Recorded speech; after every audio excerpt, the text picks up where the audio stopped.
안녕하세요, 여러분. 저는 74살의 여자랍니다. 오늘은 제가 근 10년 가까이 겪은 험한 일들을 말씀드릴까 해요. 사실 제가 남편 없이 아들을 외교관으로 번듯하게 키운 여자랍니다. 그런 아들을 결혼시킬 땐 어떤 욕심 하나 없었다고 한다면 그건 거짓말일 거예요. 저도 꿈 많고 나름 욕심도 있었던 시어머니였으니까요.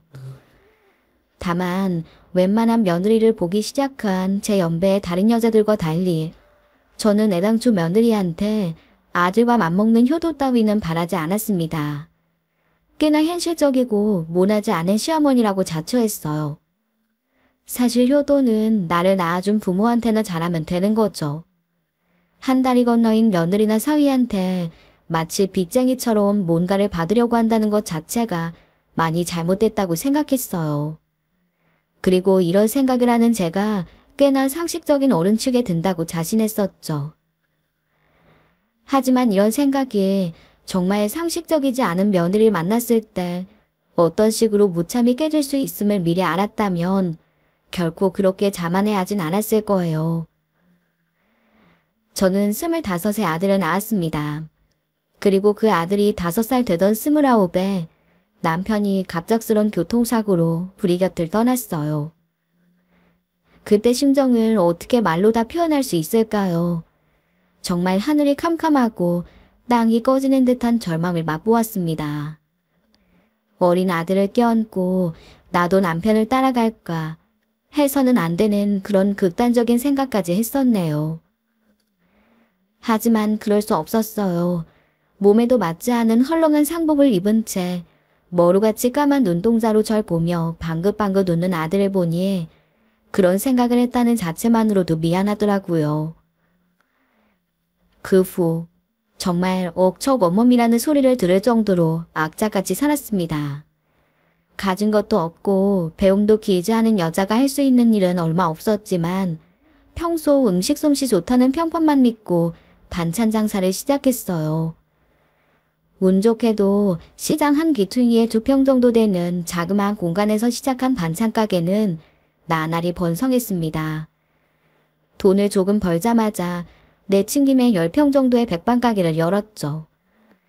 비록 가게 문을 닫고 지친 몸을 이끌고 집에 오면 마치 기절한 듯 어린 아들 옆에서 잠들기 일쑤였지만요. 하지만 팔다리 안 아픈 곳 없을 정도로 몸은 고되어도 그래도 뭔가 스스로 읽어나간 것들로 제 자신이 충만해지는 소중한 시간이었네요. 힘들어도 이렇게 아들을 입히고 먹이고 공부를 시킨다는 사실이 그렇게 뿌듯할 수가 없더라고요. 제 이런 고생에 보답하듯 아들은 콩나물처럼 하루가 다르게 쑥쑥 크더군요. 공부도 곧잘해서 절 기쁘게 만들었어요. 이렇게 가난하고 누추한 저한테서 어떻게 이런 귀한 것이 나왔나 싶을 정도로 마음 씀씀이도 고왔네요. 제가 힘겹게 잠에 들라치면 늘 부르트부 터진 제 손발에 바세린을 조심조심 발라주는 정말 저를 끔찍이도 위하는 아들이었죠. 이런 효심 깊은 아들이 머리까지 좋을 줄은 상상도 못했어요. 주변에서 다들 수지라 부르기에 공부를 어느 정도는 하는구나 알았던 저는 고등학교 때 진학 담당 선생님이 부른 다음에야 알 수 있었습니다. 제 아들은 전국 석차가 100등 안에 들 정도로 머리가 매우 뛰어난 아이였다는 걸요. 그런 아들이 더 좋은 집에서 훌륭한 부모의 든든한 지원과 관심을 받았다면 훨훨 더 날았을 텐데 아마 수능 만점도 거뜬히 받았을 거라 생각하니 이 못난 어미는 기쁘면서도 너무 미안했네요. 아들은 서울대도 무난히 입학했어요. 그리고 졸업할 쯤에 바로 외무고시에 패스해 외교관의 길을 걷게 됐습니다. 저는 정말 이제 죽어도 여한이 없을 만큼 행복하고 뿌듯했어요. 프랑스에 몇 년 나가서 일을 할 때까지도 틈만 나면 전화를 걸어와서 저를 안심시켜주던 아들이었어요. 정말이지 제 아들은 제가 목숨을 다 바쳐도 여한이 없는 그런 자식이었네요. 그런데 그런 아들이 프랑스에서 귀국하면서 임신을 한 지금의 며느리를 데리고 왔습니다. 그때부터 많은 것이 달라지기 시작했어요. 그러니까 프랑스에 유학을 갔다가 그곳에서 직장까지 다녔다는 저희 며느리는 유복한 집안의 막내딸이라고 하더군요. 먼 이북에서 사랑에 빠진 둘이 동거하고 애까지 가졌다는 걸 둘이 귀국한 다음에야 알게 됐습니다. 아무리 아닌 척해도 사실은 억장이 무너졌어요. 제겐 너무나 천금 같은 아들인지라 다른 사람들 많이 불러 벅적벅적 버젓한 혼사를 시키고 싶었어요. 그런데 세상 일이라는 게, 특히 자식 일이라는 게 정말 맘대로 흘러가진 않더라고요. 외국에서 얼마나 외로웠으면 하는 생각도 했지만 인생의 가장 소중한 년을 이렇게 다소 성급히 맺은 아들한테도 많이 실망했습니다. 그래서일까요? 처음부터 전 배부터 불러서 온 며느리가 내심 그리 탐탁진 않았어요. 어쨌거나 부잣집 막내딸 눈높이엔 제대로 차진 않았겠지만 있는 돈 없는 돈 들여서 결혼식을 치렀네요. 그리고 나름 좋은 전셋집도 알아봐서 신접살림을 차려줬죠. 한다고 했지만 있는 집 딸인 며느리는 집이며 세간살림이며 이것저것 보면서도 썩 성에 안 찬 표정을 짓더군요.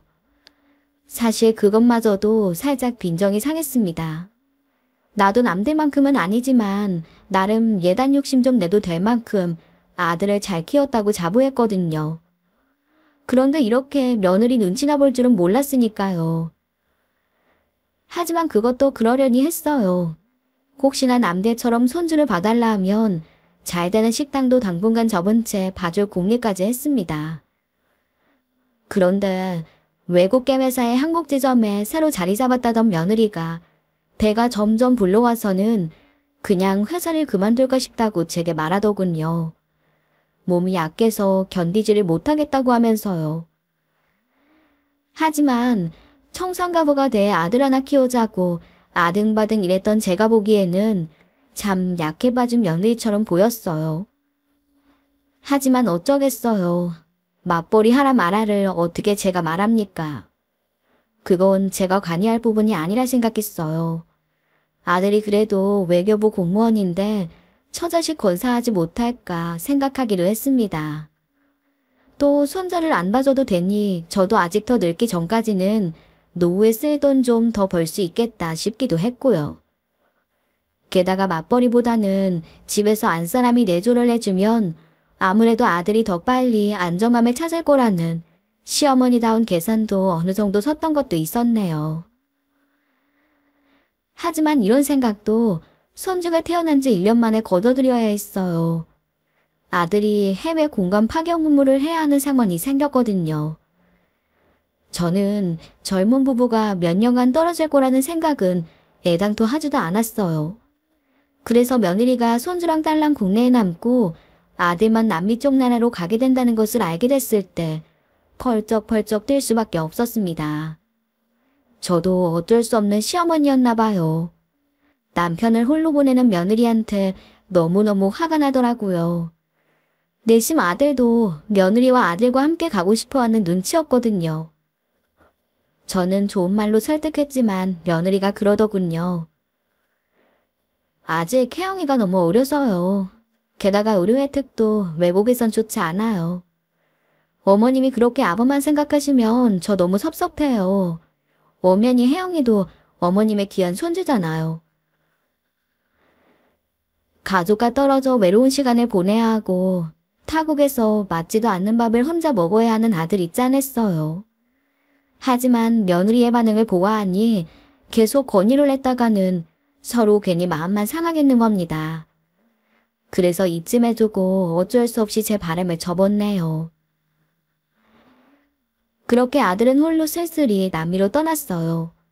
나 홀로 아이만 딸랑 키우면서 홀로 있는 제 안부도 제대로 묻지 않는 며느리한테 저 역시 뭐 그리 정이 가진 않더라고요.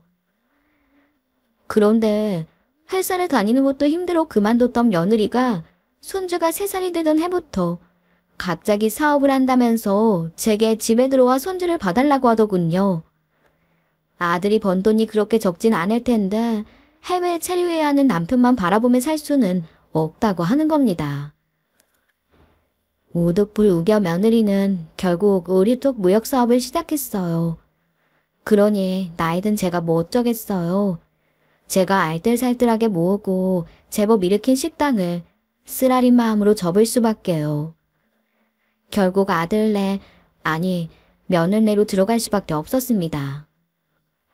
아들도 없는 집에서 일한다는 며느리 바라지하랴, 돌지는 한창 부세는 손주놈 따라다니며 돌보랴 먹이랴, 티도 안 나는 집안일하랴. 정말이지 정신없이 세월을 보냈어요. 식단을 할 때도 그리 생기지 않던 주름도 자글자글 생겨버리고 기미도 꺼멓게 끼기 시작했습니다. 그런데 이런 고생보다 저를 너무 화가 나게 만드는 것이 있었어요. 이렇게 힘들게 도와주는 시애미를 며느리는 늘 못마땅해 한다는 거였죠. 일해서 피곤하다고 집 와서도 손가락 하나 꼼짝도 하지 않는 며느리의 작태는 나날이 심해졌습니다. 며느리에게 저는 시어머니가 아니라 품삯없는 가정부였고 자기가 부리는 아랫사람 같았죠. 너무 억울한 마음에 부하까지 난 제가 한마디 할라치면 바로 목청을 높이며 맞받아치더군요. 아가, 해도 너무하는구나. 암만 돈을 주고 남을 쓴다고 해도 이렇게 다 맡기진 않어. 혜영이 보면서 반찬하고 청소하고 빨래하고 이거 쉬운 일 아니다. 너 자꾸 이렇게 서운하게 하면 나 나가 살란다. 차라리 장사를 하고 말지. 이렇게는 도저히 못 살겠다. 어머니, 아들 귀한 만큼 며느리랑 손주도 귀하게 여기셔야죠. 하다못해 어머님 나이 드시고 거동 못하시면 케어할 사람 누구라고 생각하세요? 바로 저예요. 어머님 며느리. 그리고 어머님 나가셔봐야 식당 일밖에 더 하시겠어요? 이렇게 넓고 좋은 집에서 애만 보면 되는데 그게 뭐라고. 자꾸 이러시면 저 혜영이 아빠한테 말해요. 어머님 때문에 스트레스 받아서 못 살겠다고 이혼할 거라고.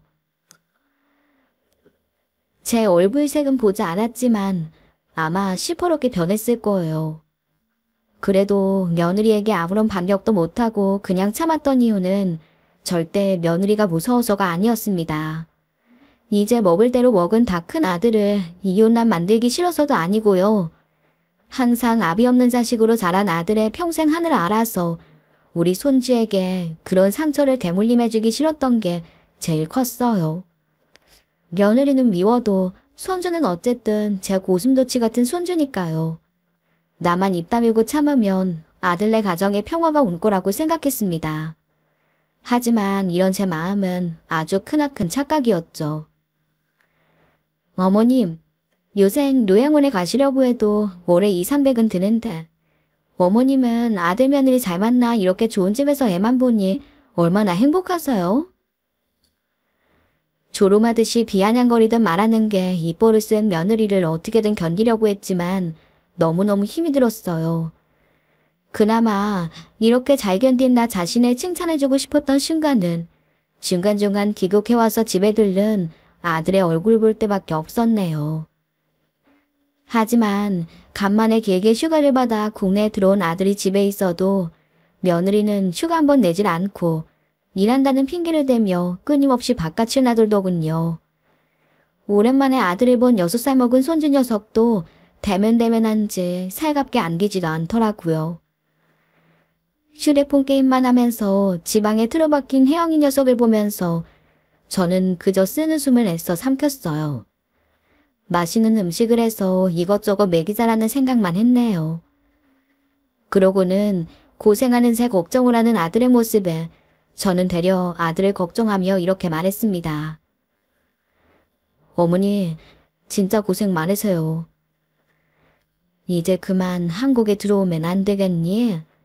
부부가 부자가 이렇게 떨어져만 사니 저토록 서먹서먹한 거야. 제가 곧 남미에 있다가 바로 프랑스에 또 갈 것 같아요. 아니, 예전에 간 곳에 또 간다고? 저도 들어오고 싶은데 프랑스 근무 경험이 있는 직원들이 얼마 없어서 그래도 이제 2년만 견디면 국내로 완전히 복귀할 수 있어요. 다행이다. 아니 왜 쟤는 널 따라가지도 않고 여기서 이런다니? 지 남편, 애 아빠가 외국에 있으면 다른 여자들은 어떻게 한대? 아유, 이렇게 다 떨어져 산다니. 그렇게 아내 손길 제대로 받지도 못한 아들이 다시 출국한 날부터인가 며느리의 태도가 영 수정적었습니다. 처음 시작은 며느리의 외박으로 시작됐죠. 몇 번 제 눈치라도 보는 척하던 외박은 나중에는 아주 당연하게 통보만 하고 이뤄졌어요. 그러다가 어느 날부터는 아무런 연락도 없이 이뤄졌습니다. 입이 짧아 제대로 먹지도 못하고 내내 엄마만 찾으며 징징대다가 잠든 손주놈을 침대로 옮기면서 저는 뭔가 이상한 느낌이 들더군요. 여자 특유의 직감이라고 해야 할까요? 문제는 그것이 제 남편이나 아들이 아닌 제 며느리를 향해 있었다는 것이 문제였지만 말이에요. 어느 날인가 저는 아는 지인한테 손주를 맡겨놓고 며느리가 일한다는 회사 빌딩 앞에 무작정 서 있었어요. 회사로 찾아가고 싶었지만 그랬다가는 자기를 못 믿어서 하다하다 이젠 미행까지 하냐며 며느리가 악다구니를 칠 게 뻔했거든요.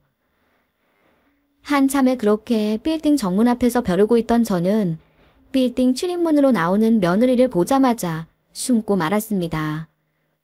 그건 며느리 옆에 서 있는 한 남자 때문이었어요. 번드르르하게 생긴 그 남자와 며느리는 다정한 눈빛을 교환하더니 서로의 어깨와 허리를 아주 자연스럽게 감싸더군요. 어느 누가 봐도 한눈에 보통 사이가 아니라는 걸 알 수 있을 정도였죠. 갑자기 숨이 차오르고 심장이 터질 것만 같아서 저는 그 년놈들을 향해 다가가서 잡돌이도 하지 못했습니다. 검정 외제차를 타고 사라지는 그것들을 보면서 그저 텅 빈 자루처럼 털썩 주저앉아 버렸어요. 그날 밤 온몸에 술과 낯선 남자 화장품 냄새를 풍기며 들어온 며느리 앞을 제가 힘껏 막아섰어요. 그리고는 벌벌 몸을 떨면서도 귀엽고 물어봤네요. 너 남자 있냐? 아, 고를려 죽겠는데 또 웬 시비예요? 시비? 그 엄청난 걸 숨기면서 뭘 이리 당당하니? 내 아들이 나한테 어떤 아들인데? 춘환이하고 나한테 네가 어떻게 이럴 수 있어? 어머님한테는 알아주는 아들이지. 외교관 그거 얼마나 번다고요? 뭐라고? 터진 입이라고. 너 지금 내 아들 무시하는 거니? 평소에도 우리 이렇게 생각한 거야? 네 남편이고 네 애 아빠야. 그래서요, 어쩌라고요. 늘 어머니 어머니 노래 부르는 효자아들 그렇게 좋으면 반품할 테니 가져가세요. 없이 살아서 그런가 센스도 취향도 다 싸구려 에다가 가진 건 쥐뿔도 없으면서 늘 고고한 척하기는. 어머님, 근데 그거 아세요?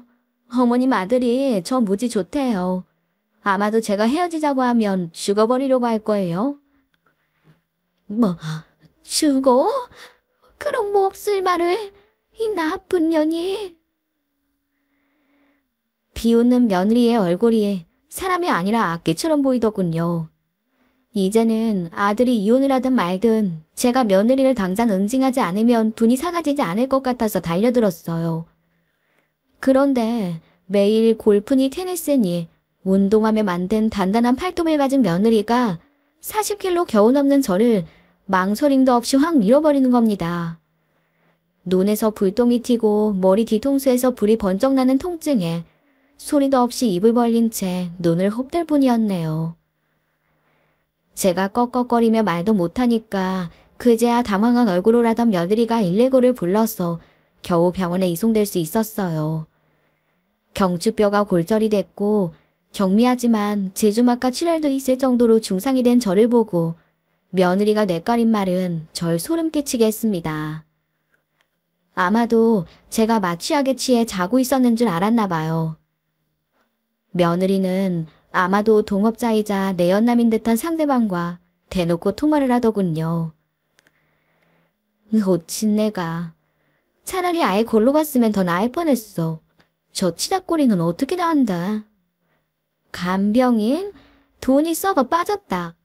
우리 혜영이도 봐야 하는데 어쩔 수 없이 사람 써야지. 다음에 귀국하면 바로 이혼해버릴 거야. 아주 지긋지긋하다. 그렇게 되면 우리 셋 모여서 살 수 있어.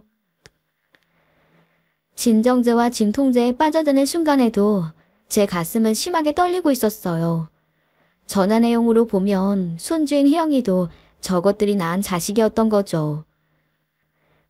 뼈가 붙고 뇌출혈도 어느 정도 잡힌 다음 그것들은 무슨 짐짝처럼 저를 집 골방 하나에 밀어넣더군요.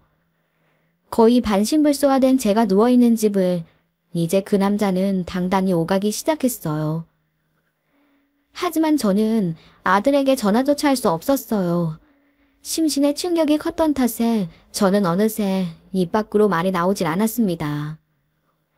며느리는 전화로 아들한테 어머니가 남의 집 남자랑 간통을 하다가 그 집 부인한테 걸려서 된통 싸우다가 넘어져 심하게 다쳤다며 일러댔어요.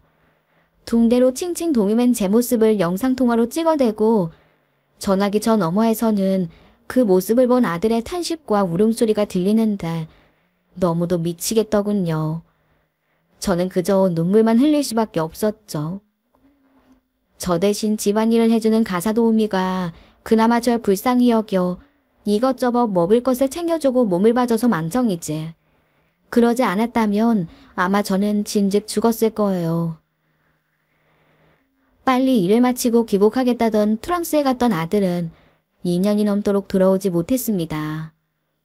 저는 그 세월 동안 이 집구석에서 거의 숨만 붙어 있었어요. 제 엄마가 제게 그렇게 못되게 구는 꼴을 봐서 그런가 8살 먹은 손주놈, 아니 그것들의 애새끼도 걸핏하면 제 방에 기어들어와서 저를 꼬집고 때리곤 했네요. 말도 못하고 똥냄새가 심하게 난다면서요. 제가 저를 얼마나 귀하게 키웠는데 며느리한테 구박을 받으면서도 손주 혜영이 하나 보며 그 서름 모두 참았던 건데 그 모든 것이 너무도 억울하고 분통이 터졌습니다. 제가 끄끄 숨죽여 울 때면 50줄 좀 넘은 과사도우미가 몰래 들어와 눈물을 훔쳐주었어요. 그이 때문에 그나마 질긴 목숨을 이어가던 나날이었네요. 그러던 어느 날 정말 그토록 기다리던 제 아들이 돌아왔습니다. 헐레벌떡 숨찬 얼굴로 제 골밤을 열어본 아들의 얼굴이 마구마구 유그러지더군요. 아픈 어머니를 이렇게 좁은 방에 가두고 당신 너무한 거 아니야? 나도 한다고 한 거야. 사람까지 써가면서. 이제 와서 당신이나 비난하는 건 무슨 꼴불견이야? 그러게 누가 처자식 놔두고 혼자 외국에서 돌래? 나 하나 되니까 시어머니 돌본 거지? 요새 시어머니랑 그것도 똥칠해하는 시어머니랑 같이 사는 며느리가 어딨어. 당장 경찰서에 가서 엄마 이렇게 만든 여자 찾아가 봐야겠어. 사람을 이 꼴로 만들고 사과도 하지 않았다고? 난 모세스럽다. 남의 남자랑 노래는 당신 어머니 창피스럽지도 않아요? 그냥 다 덮어. 그게 어머님을 위하는 길이야.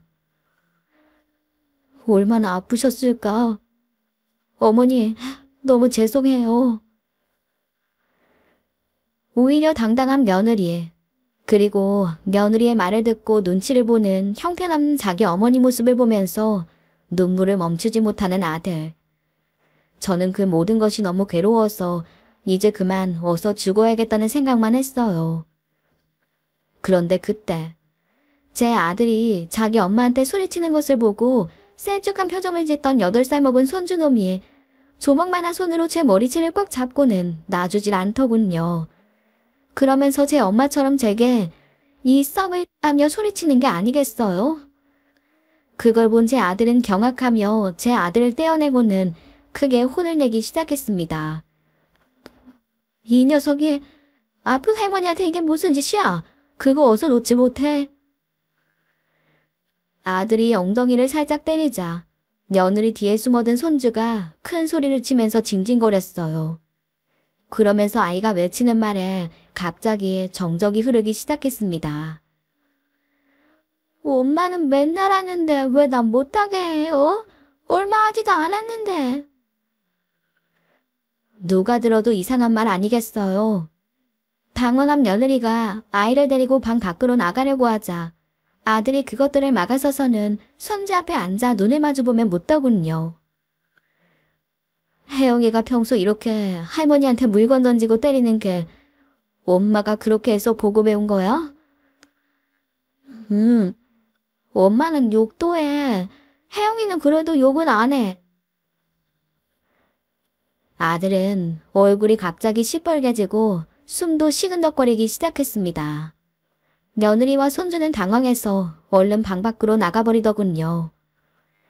그 둘 대신 아들은 골방 바깥에서 빼꼼히 저희를 지켜보던 가사도우미를 불렀어요. 아주머니는 뭔가 알고 계시죠? 사실대로 말씀해 주세요. 제 와이프랑 혜영이가 도대체 저희 어머니한테 무슨 짓을 했나요? 아니, 설마 그러진 않았겠지만 이 상황이 다 너무 이상해서요. 제가 아주머니한테 뭐라 하는 게 아니에요.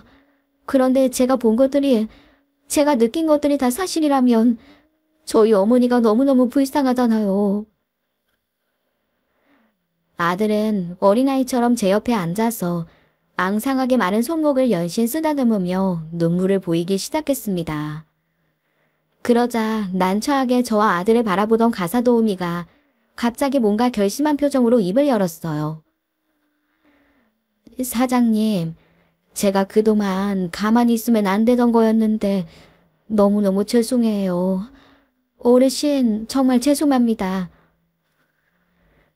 그리고 가사도우미는 이 집안에서 일어난 일을 조곤조곤 다 말하기 시작했어요. 평소 어르신은 사모님께 학대를 당하셨어요. 제가 도와드리려고 했지만 여기 이 밤을 제가 들여다보는 것도 칠색팔색하셨거든요.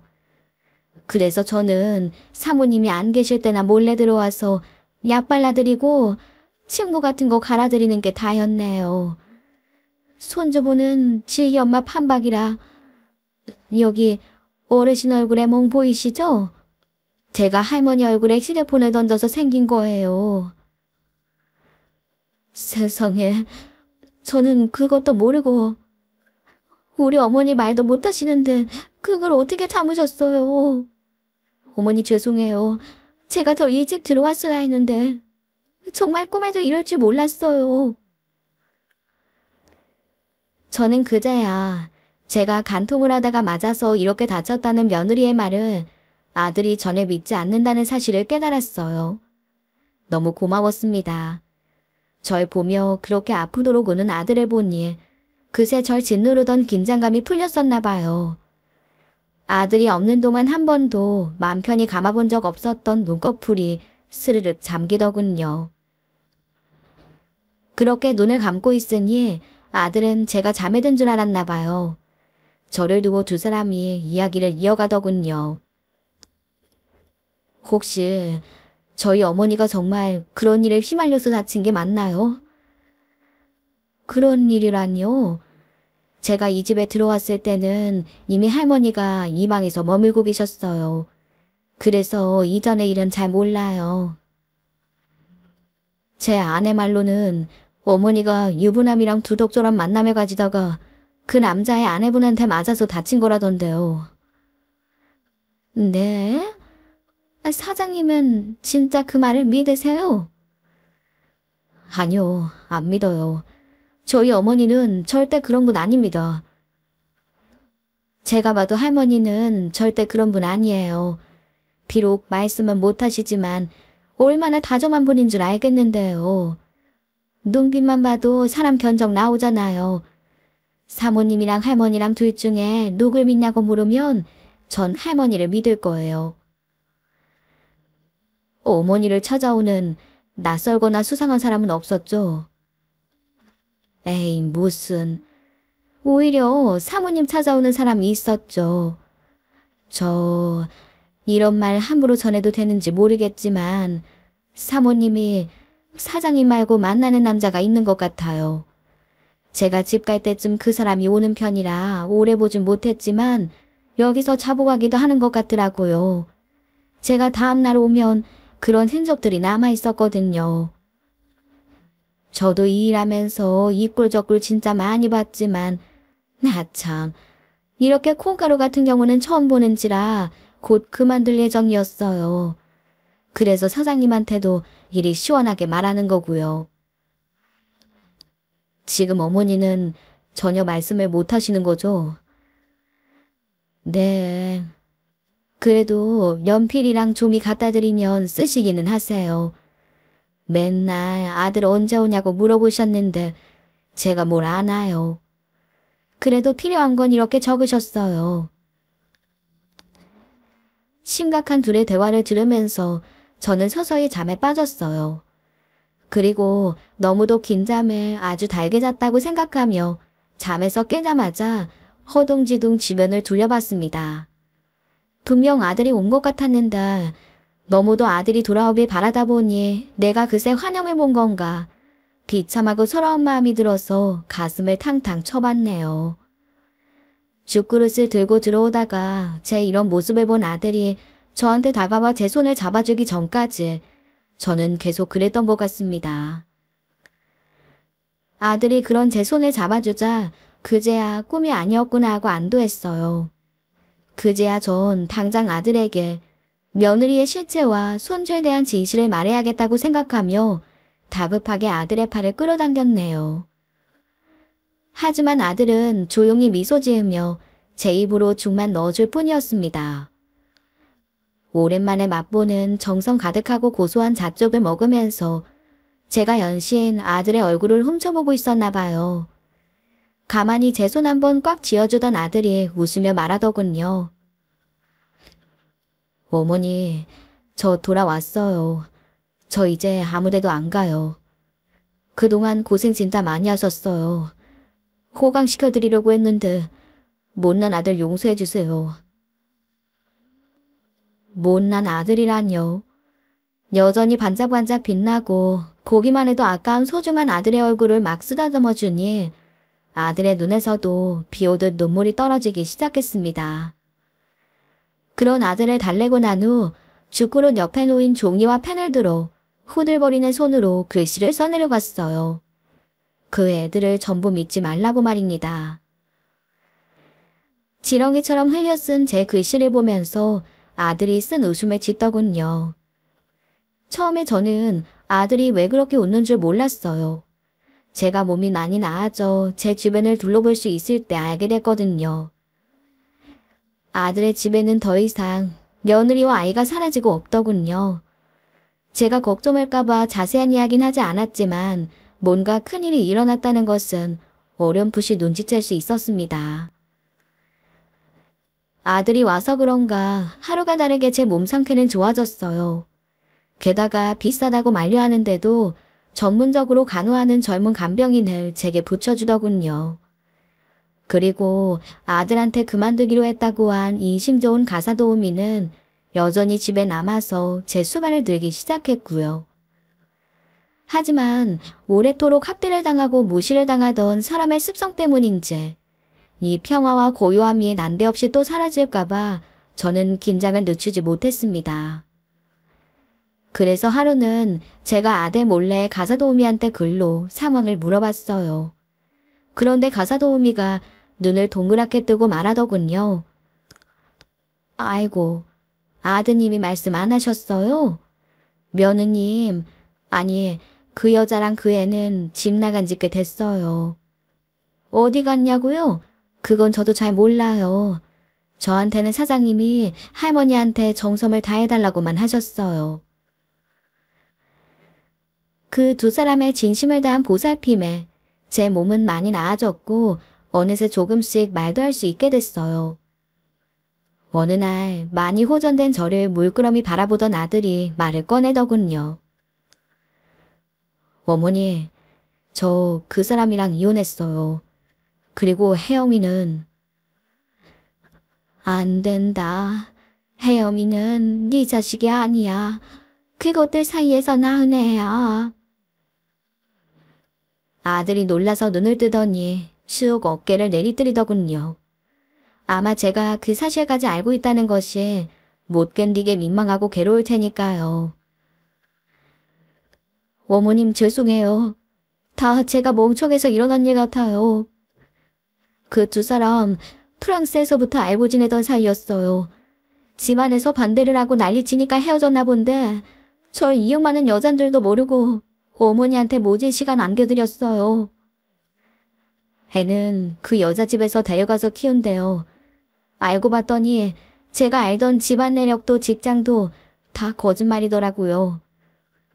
물론 그것 때문에 결혼한 건 아니지만 아무리 부끄럽다고 해도 가족까지 다 가짜로 만드는 여자를 제가 뭘 믿고서 그랬나 몰라요.